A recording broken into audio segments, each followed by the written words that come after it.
আমার বাচ্চার আমি কথা বলতে পারতেছি না। আমার ভাইরা আছে সাথে, ওনার কথা বলতেছে। আমি আর কি বলবো, আপনারা একটু আমার সহযোগিতা করেন আমার বাচ্চাটারে পাওয়ার জন্য, একটু খবর দেওয়ার জন্য। আমার বাচ্চার কাপড়টা হইলাম একটু চাই, আমি যার কথা বলতে পারতেছি। আমি সকালবেলা দিয়ে গেছি, যে রুমে বিমানটা ঢুকছে ওই রুমেই ক্লাস করতো, ওই রুমেই ক্লাস করছে।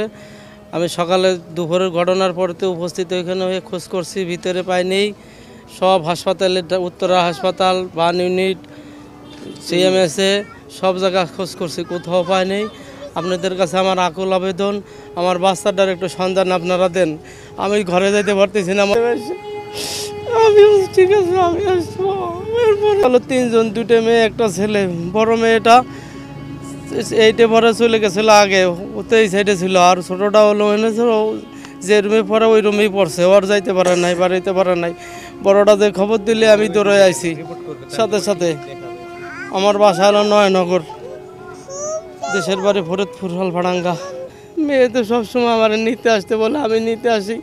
আমার মেয়েরা আমি না নিলে আসতে যায় না, প্রতিদিন আমি নিয়ে যাই। জীবিত অথবা মৃত আমাদের বাচ্চার সন্ধান চাই। আমাদের এই সন্ধান না পাওয়া পর্যন্ত আমরা ঘরে ফিরে যাবো না। ভাইকে নিয়ে আমরা সারাদিন খেয়ে না খেয়ে ঘুরতেছি। সবাই বলে একবার 5 তলা বার্ন ইউনিটে, একবার বলে 9 তলা, একবার বলে 6 তলা, একবার বলে ইমার্জেন্সিতে। আমরা সব জায়গায় দৌড়াতে দৌড়াতে সারাদিন ক্লান্ত। 5-7 জন মানুষ মিলে সারাদিন। আর সবগুলো আমার যত রিলেটেড হোয়াটসঅ্যাপ গ্রুপ আছে, ফেসবুক গ্রুপ আছে, সব জায়গায় দিয়েছি।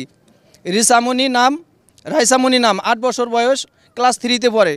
সে যে ক্লাসে পড়ছে ওই ক্লাসেই, ক্লাস 3 যে রুমটা, ওই রুমের ভিতরে বিমান দুর্ঘটনাটা ঘটছে।